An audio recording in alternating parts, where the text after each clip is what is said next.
Hi everyone, it's only Steve on Plot 42. Just a quick video on what I'm just doing today. Happy Homebrew Wednesday. Might be a bit early this one, but a couple of weeks ago I made some turbo cider for the first time, and it was 2 apple juice, 2 orange juice, then topped it up with orange juice at the end, and that gave me a turbo cider of 5.6%. So we've been drinking them, and I can't believe how good they are. So I've decided to do another one. But this time I'm going to do, let me see, orange and pineapple. I've got 4 litres of orange and pineapple, then just some standard Smart Price orange juice just to top it up at the end. So I want to see how this one goes. So I'll pour it all into the demijohn.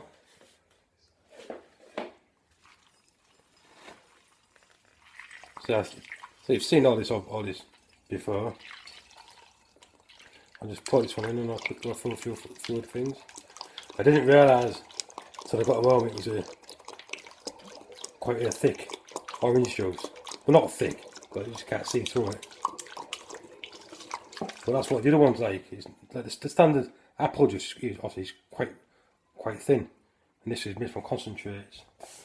And this one is orange juice from concentrate 60% and pineapple juice from concentrate 40%, and each one has got 27.8 grams of sugar in. So I had a quick workout with the 4 cartons and the orange juice. I'll have 528 grams of sugar in here in this turbo cider. And the last one I did had 450 grams, and I didn't add no sugar in until the end when I primed it and put some sweetener in. So I'm not going to put no sugar in now. What I'm going to do is get all this dumped into there, do a reading, see what reading comes out, and I'll come back to you and I'll show you what it's like up to now. Cheers. Telling me again, I told you I'd come back to you and give you a reading. Right, I did a quick reading, so there it is. I don't know if you can see. It's like a mucky orange colour. And I don't know if anybody else got any problem, but every time I put an airlock on, you see, I have to put sellotape on the bung to hold the bung down because it keeps popping out. I don't know if it's because of the star sign, I don't know, but I've got more tape on it than like anything else. But at least as long as it holds it down, I'm not bothered. Let's keep an eye on that. Right then, I did a reading and it came through at 1050, and the last one I did was 1046, and that gave me a 5.6% cider. So I'm looking at about the same, 5.5%, 6% cider. So quite chuffed with that if it ferments out, just from orange juice. So I'll leave that a few days. All I've done today is just put some standard wine yeast in, super wine yeast compound. That's what I've put in.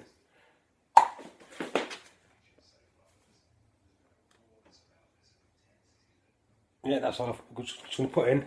Leave that for a few days to ferment upstairs. Top it up with a bit more orange juice when it's ready, and we'll see how this one goes. And I can't wait to taste it, and I can't wait to make some more. So this will be it for today, for this one. I've did a couple more little videos that I'll add on to the end of this. Just a few things I've done this week, not many, not as much as I normally do. But anyway, have a cracking Homebrew Wednesday, and I'll catch you again soon. Cheers. Hey guys, it's only Steve on Plot 42.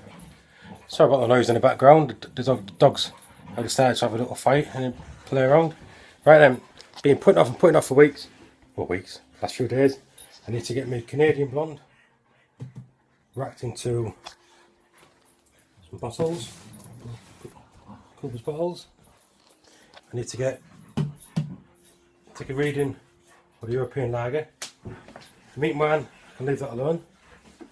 Then 2 wines at the bottom, if you can see.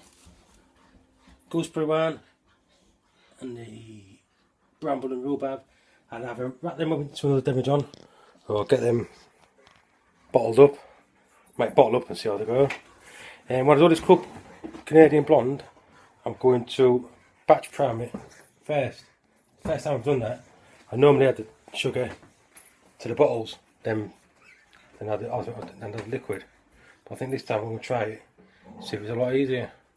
So I'll crack on with getting these sterilised, and I'll come back to you when it's all done and dusted. Maybe today, maybe tomorrow, I don't know. But we'll keep you guessing. Cheers. Right then, just a quick update on the last one. I've bottled me Cooper's Blonde Lager. Done into, I think I've got 37 bottles. I've done so many in the, what I normally do. Fill the bottle up, put cap on, and that's it. And the next lot is, I don't know if you can see, I've seen a few people do that, is fill the bottle up, squeeze the air out of it, then let the carbonation puff the bottle back out, so see how that goes. So normally I put a teaspoon of sugar in, as you do, and fill the bottle up and cap it. But so today I batch primed it all for the first time. I can't believe I don't do it all the time, it's a lot easier. Got the bottles, my wine's made up, do rhubarb and gooseberry and the bramble and rhubarb. I got 5 rhubarb and gooseberry and 6 bramble and rhubarb. There you go. 15 bottles of wine.